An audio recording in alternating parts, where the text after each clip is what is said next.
जोहार। तो चलिए सगाजन, आज जान लेते हैं गोंडवाना के एक विशेष पंडुम के बारे में।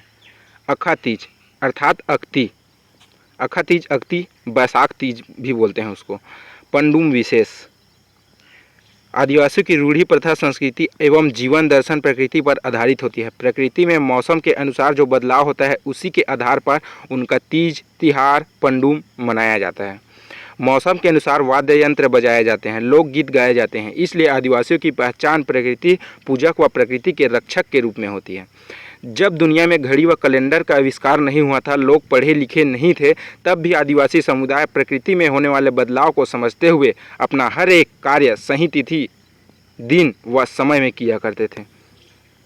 दुनिया में मौसम का पूर्वानुमान लगाने वाला कोई तंत्र यंत्र भी नहीं बना था। उस समय से आदिवासी आसमान में आने वाले बादल, चांद, सूर्य की स्थिति, वातावरण में गर्म व ठंडी हवाओं का रुख देखकर कितने महीने पश्चात कौन से समय और कहां पर बारिश हो सकती है, इसका पूर्व अनुमान लगा लेते थे।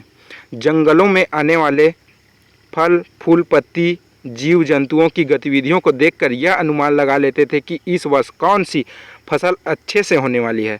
अर्थात आदिवासी लोग प्रकृति का अध्ययन इतनी सूक्ष्मता से करते थे। आदिवासी का प्रकृति के सानिध्य में रहने के कारण ही वह प्रकृति की भाषा को समझता था।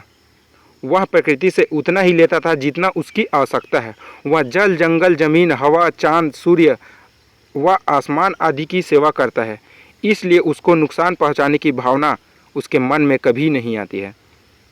अखा तीज अक्षय तृतीया का पंडुम, जिसे बैसाख तीज भी कहा जाता है, आदिवासी के जीवन दर्शन का एक ऐसा प्रकृति पर्व है जिसके बारे में यह कहा जाता है कि सभ्यता के विकास क्रम के दौरान जब जीवन में अनाज का महत्व और उसकी खेती की आवश्यकता आदिवासियों को समझ में आने लगी थी, उसी दौरान आदिवासी प्रकृति में होने वाले क्रमबद्ध बदलाव को बहुत ही करीब से महसूस करने लगे थे।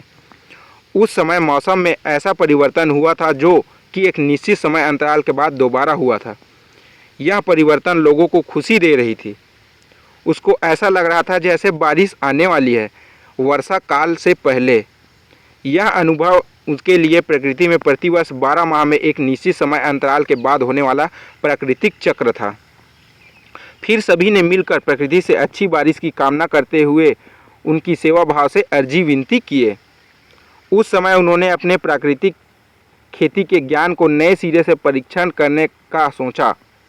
फिर हल का उपयोग करते हुए बीज डालने लगा।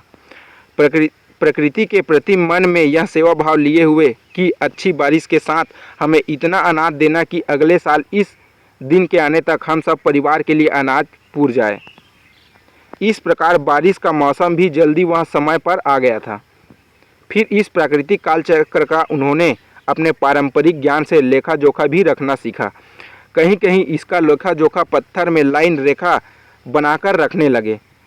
एक साल देखा, दूसरे साल देखा, फिर इस प्राकृतिक कालचक्र पर उनका विश्वास बढ़ने लगा और इसी के अनुसार खेती करने लगे। इस प्रकार की खेती से अनाज भी अच्छा उत्पादन होने लगा और पूरा साल खुशी से बीतने लगा। फिर यह दिन भी लोग नहीं भूले। इस दिन को वे लोग सबसे अच्छे दिन के रूप में मानने लगे। यही कारण है कि अखा तीज का यह दिन आदिवासी जीवन दर्शन में एक महत्वपूर्ण एवं अच्छे दिन के रूप में माना जाता है। आदिवासी अपने इसी परंपरा का पालन करते हुए बस्तर में आज भी माटी तिहार अर्थात बीज पंडुम के बाद बैसाख तीज के दिन अक्ति में बीज पुटकी निकालते हैं। इसके पश्चात ही मौसम अनुसार बीज बुआई का कार्य शुरू करते हैं। आदिवासियों के जीवन दर्शन में प्रकृति के बाद उनके पेन पुरखा ही उनके आराध्य के रूप में माने जाते हैं। इसलिए आदिवासी इस अखा तीज के दिन प्रकृति के साथ अपने पेन पुरखों की परसा पत्ता, महुआ पानी, अनाज एवं बीज आदि के साथ पारंपरिक तरीके से सेवा अर्जी करते हैं।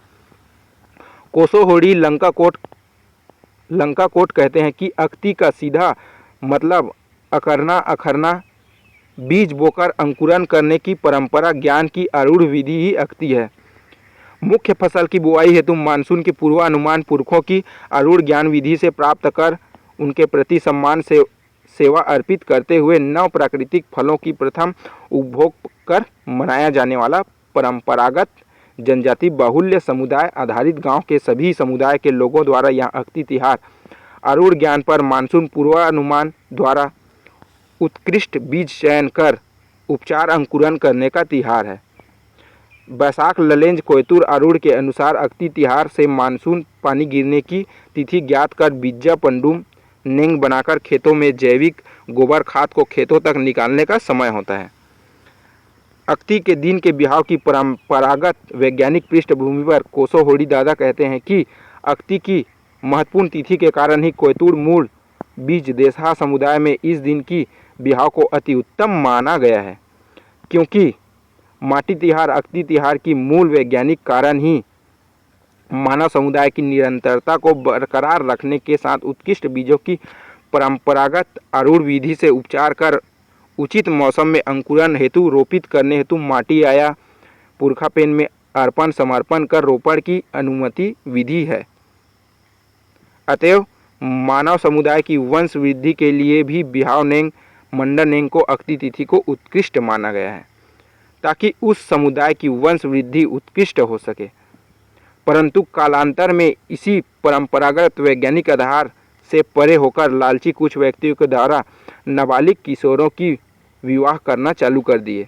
चंद गलतियों को कुछ चतुर सियाना लोगों ने प्रसार कार्य की एक छत्रता को हथियार बनाकर अक्ति माटी पंडुम के संबंध में सत्यता से परे तिरस्कृत रूप से लिख कर बोल कर बदनाम कर दिए। वर्तमान में सरकार की सजगता से नाबालिग किशोरों की विवाह पर प्रतिबंधित कर दिया गया है।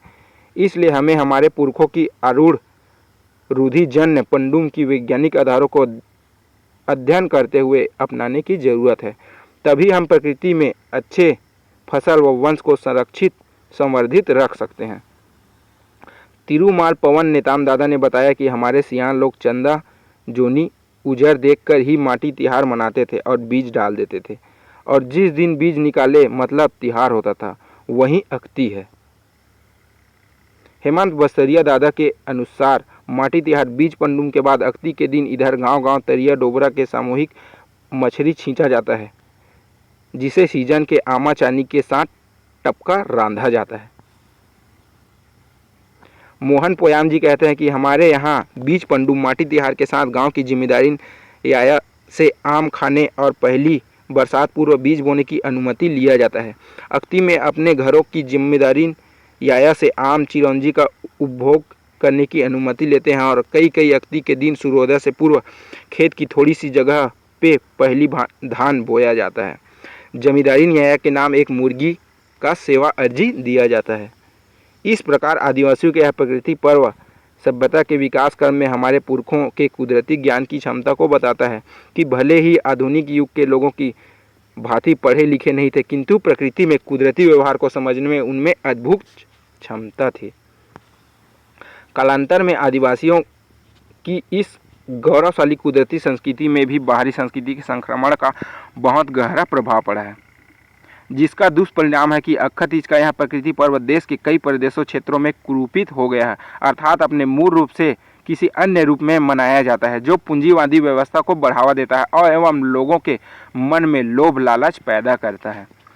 जब तक दुनिया में पूंजीवादी विचारधारा पैदा नहीं हुई थी, व्यक्तिगत स्वार्थ व संग्रहण की प्रवृत्ति नहीं आई थी, तब तक पर्यावरण का संतुलन अपवादों को छोड़कर अपने उत्तम स्तर पर था।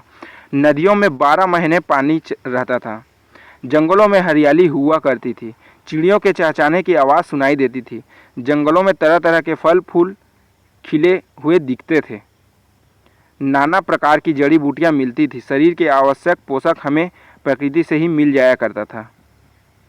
शरीर की रोग प्रतिरोधक क्षमता जबरदस्त हुआ करती थी, कम से कम बीमारियां फैलती थी और इसका इलाज भी प्रकृति प्रदत्त जड़ी बूटियों से ही हो जाया करता था। लोगों के बीच में भाईचारा की भावना हुआ करती थी, सामूहिक व सहचर्य और जीवन आधारित हुआ करता था।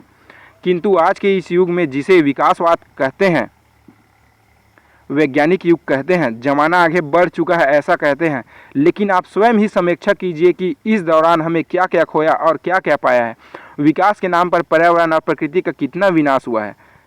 सबको ज़्यादा चाहिए, संग्रहण की भावना से सारे जंगल काट दिए जा रहे हैं, नदियों को रोक दी गई है, जमीन को खोद दिया गया है, आसमान में चारों ओर धुआं ही धुआं दिखाई देता है, समय पर बारिश नहीं होती, बेमौसम बारिश होती है, सर्दी कम पड़ने लगी है, गर्मी अत्यधिक बढ़ने लगी है, बीमारियां महामारी का रूप लेने लगी है, अस्पतालों की संख्या दिन दुगनी रात चौगुनी बढ़ रही है, अपराधों की संख्या बढ़ रही है, लोग एक दूसरे को दुश्मन समझने लगे हैं, भाईचारा व आपसी सामंजस्य नाम की चीज बची ही नहीं है, सहचर्य का जीवन बचा ही नहीं है।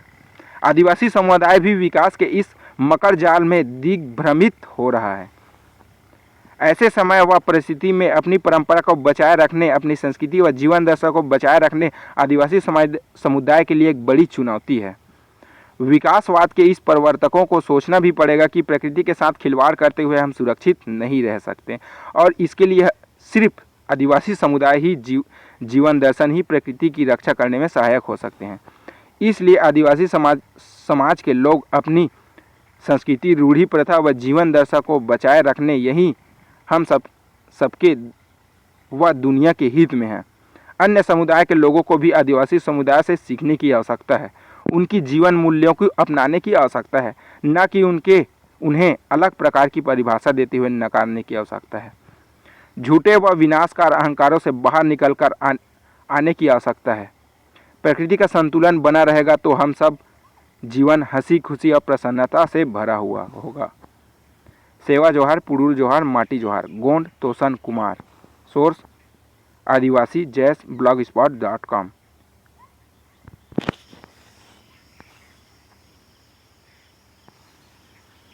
ये अक्ति तिहार मनाते हुए